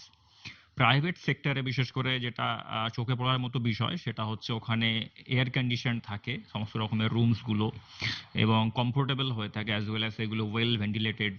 তার সাথে যেটা সব থেকে চোখে পড়ার বিষয় সেটা হচ্ছে খুব পরিষ্কার পরিচ্ছন্ন করে রাখা হয় প্রাইভেট সেক্টরকে। In the private sector, well educated and trained medical professionals are diagnose the patients and provide the personalized attention to the patient. Private সেক্টরে কি হয়ে থাকে, উচ্চশিক্ষিত এবং যথেষ্ট ট্রেন্ড যে সমস্ত প্রফেশনালসরা থাকে medical, like stuffs, doctor, nurses, pharmacist, এরা হচ্ছে পেশেন্টের ট্রিটমেন্টে থাকে এবং একটা পেশেন্টদের প্রতি একটা হচ্ছে পার্সোনাল অ্যাটেনশন দিয়ে ভালোভাবে কাজ করে থাকেন এনারা। During the admit condition, it provide the different facilities like general ward, private ward and special ward according to our budget or fee payment. যখন অ্যাডমিশন করা হচ্ছে কোনো পেশেন্টকে প্রাইভেট সেক্টরে তখন বাজেট অনুযায়ী তাকে একটা বিভিন্ন রকমের অপশন দেওয়া হয়ে থাকে, যেমন বাজেট হবে ঠিক সেরকমভাবেই ওয়ার্ডটাই সিলেক্ট করা হয়ে থাকে। যেমন থাকছে আপনার জেনারেল ওয়ার্ড থাকে, প্রাইভেট ওয়ার্ড থাকে, স্পেশাল ওয়ার্ড থাকে, এই সমস্ত বিষয়গুলো ওখানে ইনক্লুডেড থাকে। Staffs like doctors, nurses, pharmacists, and workers are very active in private and timely check up the patient conditions and provide the sufficient drug doses and treatment. Stuffs মানে private সেক্টরে যে সমস্ত স্টাফস থাকে যেমন doctors বলুন, nurses বলুন, ফার্মাসিস্টরা বলুন, এরা হচ্ছে ভেরি অ্যাক্টিভ থাকে, এরা খুব সচল থাকে ওখানে, মানে খুব অ্যাটেন্টিভ থাকে ওনারা, অ্যাজ ওয়েল অ্যাজ এরা টাইমলি সময় মতো হচ্ছে চেক আপ করে থাকে পেশেন্টকে, পেশেন্টের যে নিড, তারপর তার প্রপার যে ডোজ, তার যে মেডিকেশনস, এই সমস্ত বিষয়গুলো খুব ভালোভাবে ফলো আপ হয়ে থাকে প্রাইভেটের ক্ষেত্রে। Private sectors provide the quick treatment during the emergency condition or trauma and also provide the successful surgery. Private সেক্টরে হচ্ছে কুইক ট্রিটমেন্ট হয়ে থাকে আপৎকালীন অবস্থাতে, যখন রোগীর কন্ডিশন খুব সিরিয়াস থাকে তখন প্রাইভেটে রেসপন্সটা খুব ফাস্ট হয়ে থাকে এবং র্যাপিড হয়ে থাকে। এইখানটা একটা বহুত বড় অ্যাডভান্টেজ থাকে প্রাইভেট সেক্টরের। এবং প্রাইভেটে বিভিন্ন রকমের সার্জারিজ সেগুলো খুব সাকসেসফুলি সফলতার সঙ্গে করা হয়ে থাকে। Public healthcare, all people are not afford the high payment or fee, so the government open up new public healthcare system to fulfill the poor and needy persons need for their treatment. এখানে বিষয়টা হচ্ছে যে সমস্ত মানুষের পক্ষে কিন্তু প্রাইভেটের যে charge সেটা বিয়ার করাটা সম্ভব হয়ে ওঠে না। দ্যাটস ওয়াই গভর্নমেন্ট থেকে হচ্ছে ওনাদের জন্য একটা পাবলিক হেলথ কেয়ার বা পিএইচসি বলতে পারেন এরকম টাইপের গভর্নমেন্ট স্পন্সার্ড হসপিটালসগুলো খোলা হয়ে থাকে দরিদ্র মানুষ যারা খুব নিডি পারসন ওনাদের ট্রিটমেন্টের জন্য। These systems are very helpful in rural area. Rural যে সমস্ত এরিয়া থাকে, যেমন যে সমস্ত এরিয়া খুব দরিদ্র মানুষজন থাকে, ওখানকার উন্নতি খুব বেশি হয়নি, তো সেখানে হচ্ছে এই সমস্ত পাবলিক হেলথ কেয়ারটা খুবই হেল্পফুল একটা রোল প্লে করে থাকে। In public sector, many advancement equipment and hygienic materials are provided by the government for the checkup and diagnosis of the patient. Public সেক্টরেও কি হয়ে থাকে, ওখানেও কিন্তু নতুন নতুন আধুনিক যন্ত্রপাতি অ্যাজ ওয়েল অ্যাজ ওখানকার যে হাইজিনিক ম্যাটেরিয়ালস এগুলো প্রোভাইডেড করা হয়ে থাকে ফ্রম গভর্নমেন্ট পেশেন্টদের জন্য। In public sector, also appointed well-educated and trained medical professionals, doctors, nurses, pharmacists. Public সেক্টরেও কিন্তু যথেষ্ট অভিজ্ঞতা এবং যথেষ্ট উচ্চশিক্ষিত স্টাফদের হচ্ছে অ্যাপয়েন্টমেন্ট করা হয়ে থাকে, যেমন ডক্টর হতে পারে, নার্সেস হতে পারে, ফার্মাসিস্ট হতে পারে, এনারা যথেষ্ট ওয়েল ট্রেন্ড এবং well educated. In public system, medication and checkup facilities provide without any fee or payment. Public সিস্টেমে বা পাবলিক হেলথ কেয়ারে হচ্ছে কোনো রকম ফিস ছাড়াই কিন্তু ট্রিটমেন্ট হয়ে থাকে, এটা আমরা সকলেই প্রায় অবগত আছি।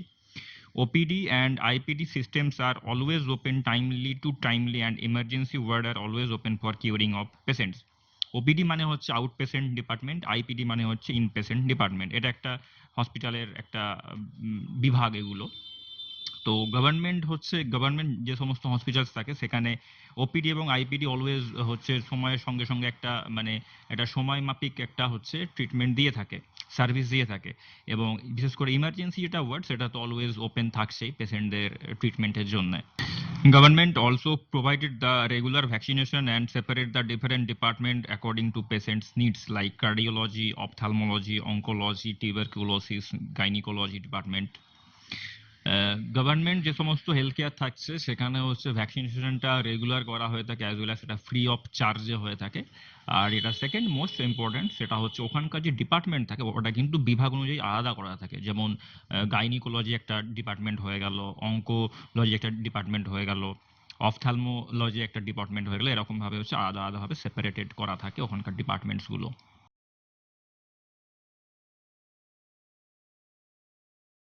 আমাদের নেক্সট পয়েন্ট হচ্ছে national health mission.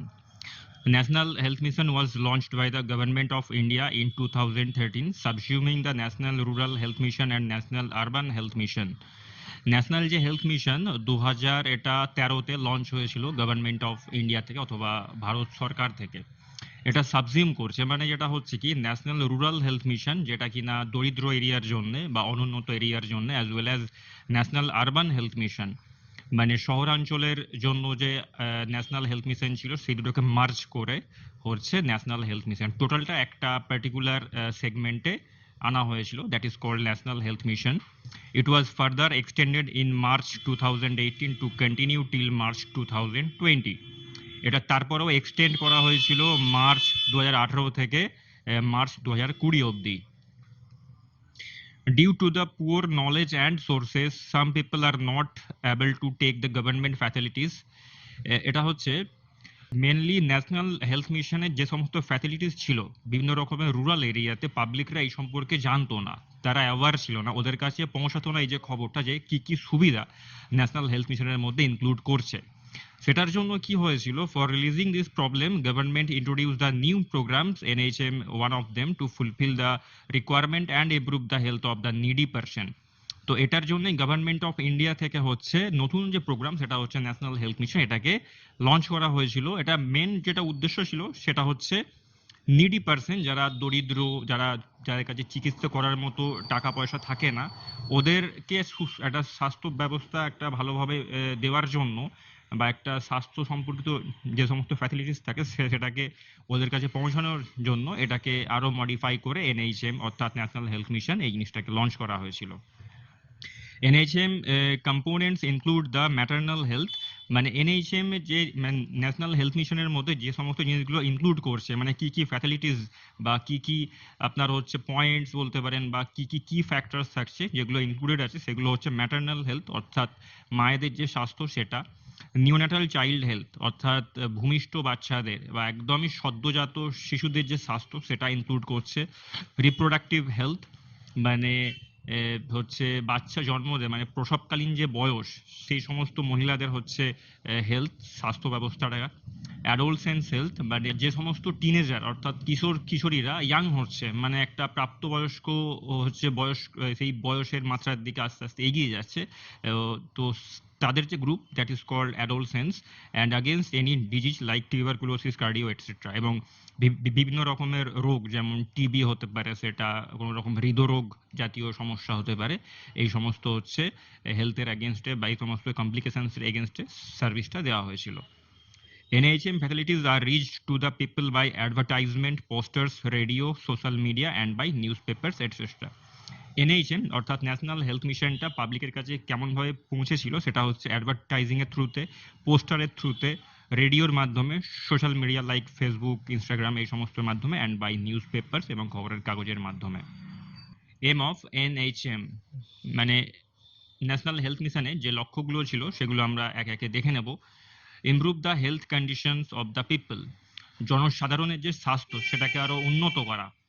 Awareness about adolescence and bad habits, কিশোরীদের সম্পর্কে তাদের যে অভ্যাস, এগুলো সম্পর্কে একটা অ্যাওয়ারনেস ক্রিয়েট করা এবং খারাপ যে সমস্ত অভ্যাস থাকে, কুঅভ্যাস থাকে, সেগুলো সম্পর্কে সচেতন করা। প্রিভেনশন আগেনস্ট ডিজিজ, রোগের ক্ষেত্রে প্রতিরোধমূলক একটা ব্যবস্থা গড়ে তোলা। ইমপ্রুভ হাইজিনিক কন্ডিশন, অর্থাৎ শৌচালয় এবং যে সমস্ত পরিষ্কার পরিচ্ছন্ন বিষয় থাকছে সেগুলোকে আরও ইমপ্রুভ করে তোলা। Awareness about the natural sources, প্রাকৃতিক যে সমস্ত সোর্সেস থাকছে সেটা সম্পর্কে একটা অ্যাওয়ারনেস ক্রিয়েট করা। মেনটেনেন্স অফ পপুলেশন গ্রোথ, যে যে হারে জনসংখ্যা বাড়ছে সেটাকে একটা মেনটেন করে দেয়, একটা পজিশনে নিয়ে আসা। Provide the full all facilities to required persons, কোনো মানুষের জন্য সমস্ত রকমের ফ্যাসিলিটিসকে প্রোভাইড করা। On the basis of development NHM are divided into two parts, NHM এর যে ডেভেলপমেন্টটা রয়েছে এটার উপর বেশ করে মেনলি দুটো পার্ট এর মধ্যে রয়েছে। ফার্স্ট হচ্ছে ন্যাশনাল রুরাল হেলথ মিশন, মানে রুরাল মানে হচ্ছে দরিদ্র এরিয়াগুলোতে একটা রুরাল হেলথ মিশন, আর ন্যাশনাল আরবান হেলথ মিশন অর্থাৎ শহরাঞ্চলের জন্য যে একটা হেলথ মিশন সেটাকে বলা হচ্ছে national urban health mission. National rural health mission অর্থাৎ এনআরএইচএম, NRHM was launched in 12 April 2005. এটা লঞ্চ হয়েছিল 2005-এর 12 April to address the health needs of the undeserved rural population, specially women, children, vulnerable sections of the society, and to provide affordable, accessible and quality health care. National rural health mission যেটা, এটা হচ্ছে main address করেছিল, মানে main target করেছিল হচ্ছে unreserved rural population, specially women, মানে rural জায়গা, দরিদ্র অনুন্নত এলাকাতে মহিলাদেরকে, বাচ্চাদেরকে এবং যে সমস্ত সেকশনগুলো অর্থাৎ পাবলিকের যে সমস্ত সেক্টর আছে যেগুলো কিন্তু ভালনারেবল, অর্থাৎ খুব জলদি রোগ হয়ে যায় ওদেরকে, সেই সমস্ত হচ্ছে পাবলিকগুলোকে টার্গেট করা হয়েছিল সমাজের। And to provide affordable, accessible and quality health care, এবং যেটা কিনা অ্যাফোর্ডেবল অর্থাৎ কস্ট খুবই কম টাকাতে একটা সার্ভিস দেওয়া হেলথকে নিয়ে, এবং যেটা খুব সহজেই সহজলভ্য একটা চিকিৎসা, এই ব্যবস্থাটা হচ্ছে ন্যাশনাল রুরাল হেলথ মিশনের মধ্যে ছিল। In NRHM Ayush, Ayurveda, Yoga, Siddhi, Unani and Homeopathic for promotion of healthy lifestyle. NRHM এর মধ্যে আয়ুষের মধ্যে থাকছে আপনার আয়ুর্বেদা থাকছে, যোগা থাকছে, সিদ্ধি থাকছে, ইউনানি অ্যান্ড হোমিওপ্যাথিক, এই সমস্ত সেক্টরগুলো কিন্তু ইনক্লুডেড ছিল এই হেলদি লাইফস্টাইলের যেটাকে প্রমোট করার জন্য।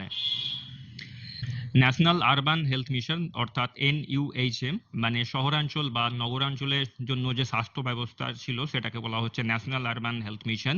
The NUHM was launched in May 2013, 2013 May মাসে এটা লঞ্চ হয়েছিল, and was subsumed with NRHM as a submission of the overarching national health mission. এবং 2013-তে এটা লঞ্চ করার পরে এটা মার্জ হয়েছিল NRHM অর্থাৎ ন্যাশনাল আরবান হেলথ মিশনের সাথে, এটা একটা একসঙ্গে মার্জ করে টোটাল যেটা ন্যাশনাল হেলথ মিশন এটা ক্রিয়েট করা হয়েছিল। NUHM seeks to improve the health status of the urban population, particularly urban poor and other vulnerable sections, by facilitating their access to quality primary health. National urban health mission অর্থাৎ NUHM এর এটা যেটা improve করেছিল সেটা হচ্ছে মানে যাদেরকে target করা হয়েছিল, যাদের হেলথকে, তারা হচ্ছে বিশেষ করে নগরাঞ্চল বা শহরাঞ্চলের মধ্যে যে সমস্ত সেকশনস বা পপুলেশনস বা জাতি বলতে পারেন বা কোনো একটা পার্টিকুলার এলাকা বলতে পারেন যারা কিনা দরিদ্র ছিল, গরিব ছিল, যাদের কাছে চিকিৎসা করার মতো টাকা সেরকম ছিল না এবং তারা খুব সহজেই রোগাক্রান্ত হয়ে যেত, ওদের একটা ভালোভাবে হচ্ছে স্বাস্থ্য ব্যবস্থাকে উন্নত করার উদ্দেশ্যেই হচ্ছে ন্যাশনাল আরবান হেলথ মিশন এটা ক্রিয়েট করা হয়েছিল। আমাদের যেটি নেক্সট পয়েন্ট সেটি হচ্ছে দ্য মিলেনিয়াম ডেভেলপমেন্ট গোলস অর্থাৎ MDG। The millennium development goals, এখানে মিলেনিয়াম বলতে বিষয়টা হচ্ছে এমন কিছু গোল যেগুলো কিনা সহস্রাব্দ মানে 1000 বছর ধরে চলতে পারে, লাইক এরকম কিছু একটা। মিলেনিয়াম মানে হচ্ছে সহস্রাব্দ মানে 1000 বছর। আর 8 goals to be achieved by 2015 that response to the world's main development challenges. এখানে হচ্ছে কি 2015-তে এটা এক লঞ্চ হয়েছিল, দ্যাট রেসপন্স হচ্ছে to the world's main development challenges, পৃথিবীর যে ডেভেলপমেন্ট অর্থাৎ উন্নতি সেটার জন্য একটা রেসপন্সিবিলিটি বহন করবে, লাইক এরকম একটা বিষয় নিয়ে মিলেনিয়াম ডেভেলপমেন্ট গোলটা ক্রিয়েট করা হয়েছিল। The 8 MDGs break down into 8 15 quantifiable targets that are measured by 48 indicators. The 8 MDGs মানে 8টা হচ্ছে মিলেনিয়াম ডেভেলপমেন্ট গোল, যেটা কিনা ব্রেকডাউন করা হয়েছিল 18টা কোয়ান্টিফাইয়েবল টার্গেট, 18টা টার্গেটের মধ্য দিয়ে that are measured by 48 indicator, যেগুলো কিনা 48টা সূচক দিয়ে এটাকে মাপা হবে। All 191 United Nations member states and at least 22 international organizations committed to help achieving the following Millennium Development Goals by 2015.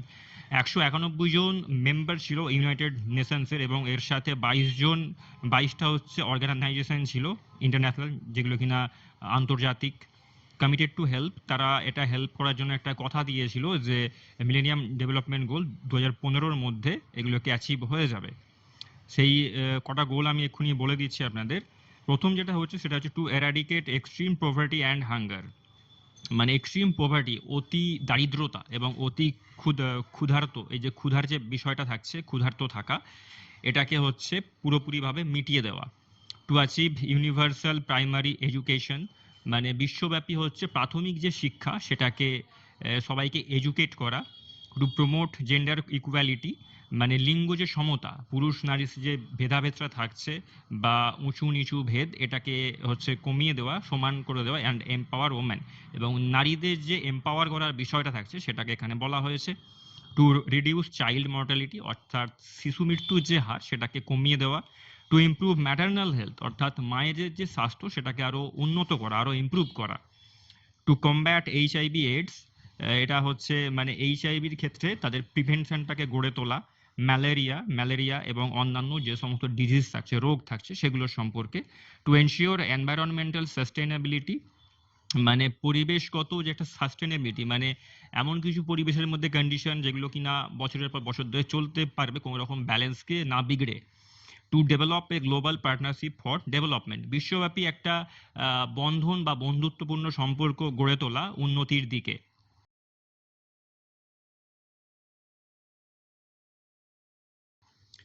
Sustainable development goal, যেটাকে শর্টে বলা হচ্ছে এসডিজিস।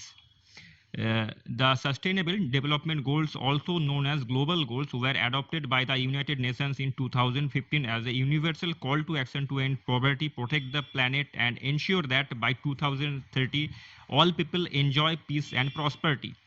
এই যে সাস্টেইনেবল ডেভেলপমেন্ট গোল, এটাকে হচ্ছে কি, এটা প্রথম যেটা 2015 সালে ইউনাইটেড নেশনস অর্থাৎ আমেরিকাতে এটা প্রথম অ্যাডপ্ট করা হয়েছিল, এবং এটা একটা ইউনিভার্সাল কল টু অ্যাকশন নেওয়া হয়েছিল, মানে কি পুরো বিশ্বব্যাপী একটা মুভমেন্ট ক্রিয়েট করা হয়েছিল টু প্রোটেক্ট দ্য প্ল্যানেট, বিশ্বকে আরও প্রোটেকশন দেওয়া, আরও সুরক্ষিত করা।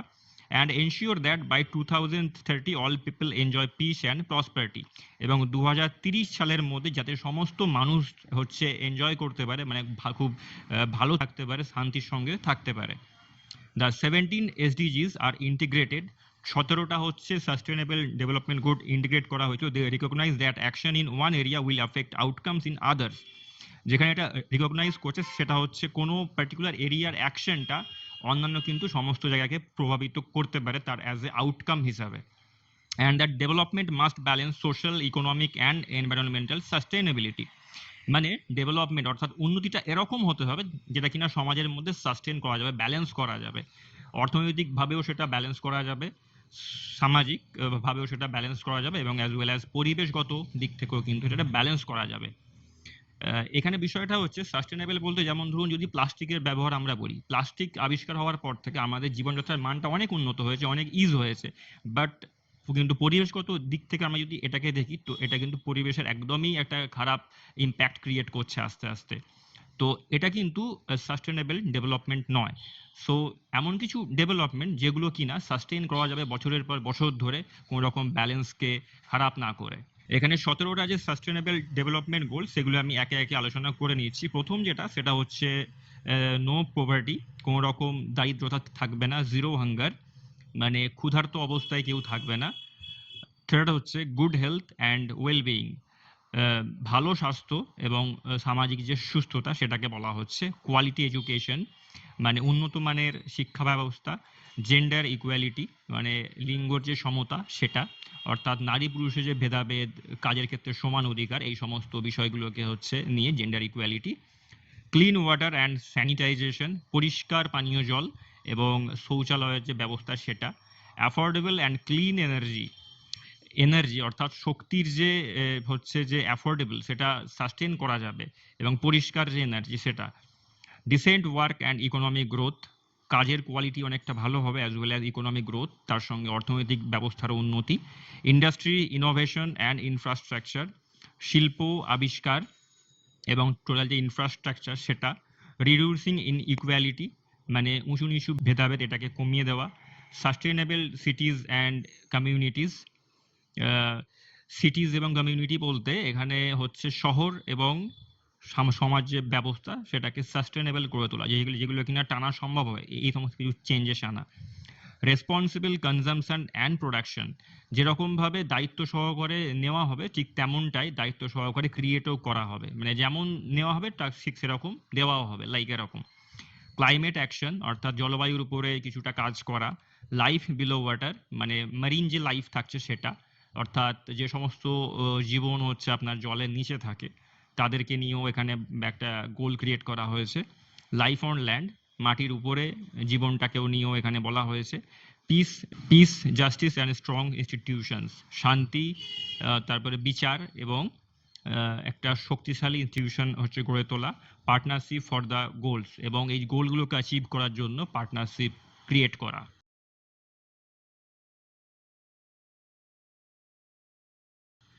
FIP development goal, international pharmaceutical federation, এটাকে শর্টে বলা হচ্ছে FIP.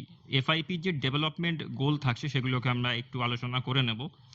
Engagement with pharmaceutical higher education development policies and ready access to leaders in, মানে ফার্মাসিউটিক্যালস যে সমস্ত হায়ার এডুকেশন থাকছে সেগুলোতে অ্যাক্টিভ থাকা, ডেভেলপমেন্ট করা, এটাতে পার্ট নেওয়া এবং লিডারদের সঙ্গে হচ্ছে অ্যাক্সেস করা, তাদের সঙ্গে যোগাযোগ রাখা। All sectors of pharmacy practice and pharmaceutical science in order to support supply side workforce development agendas. ফার্মাসির যে সমস্ত অ্যাসপেক্টস থাকছে, লাইক শিক্ষা ব্যবস্থা হতে পারে, ফার্মাসিউটিক্যাল সায়েন্স থেকে শুরু করে তারপর ধরুন আপনার মেডিসিনস, এই সমস্ত যে সমস্ত সেক্টরসগুলো থাকছে সেখানে হচ্ছে সাপ্লাই সাইড, মানে এটা হচ্ছে কি মানুষের উন্নতি বা মানুষের ভালোর জন্য ফার্মাসিটাকে কতটুকু কি ব্যবহার ইউটিলাইজ করা যেতে পারছে সেটাকে হচ্ছে ডেভেলপ করা। Increase the capacity to provide a competent pharmaceutical workforce by developing initial education and training programs that are fit for purpose according to national health resource needs, like clinical practice, pharmaceutical science areas and stakeholders across all cadres.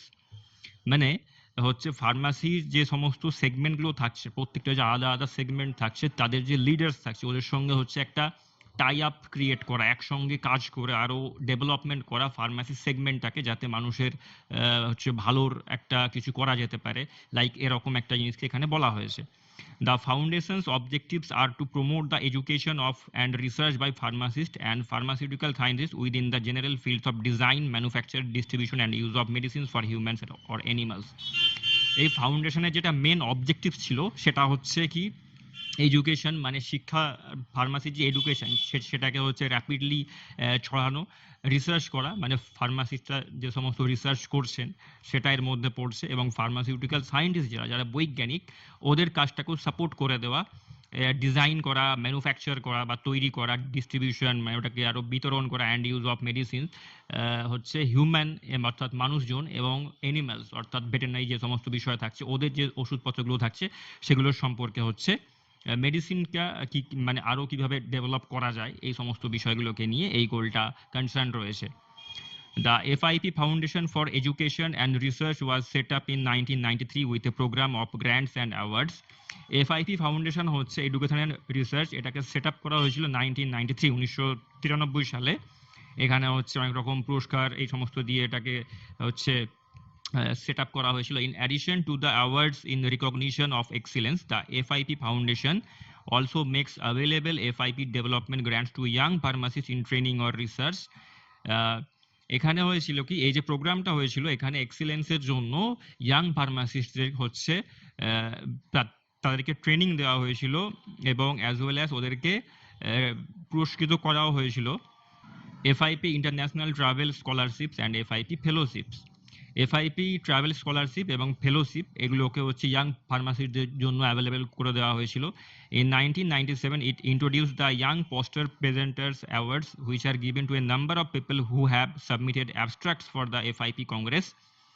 FIP কংগ্রেসের জন্য যে অ্যাবস্ট্রাক্টটা submit করেছিল ফার্মাসিস্টরা, ওর মধ্যে অনেকজনকে হচ্ছে young poster presenter award দেওয়া হয়েছিল, which have been screened and approved by either the scientific or professional secretary, যেটাকে screen করা হয়েছিল এবং অ্যাপ্রুভ করেছিল বিভিন্ন রকম বৈজ্ঞানিক সংস্থার সেক্রেটারিরা।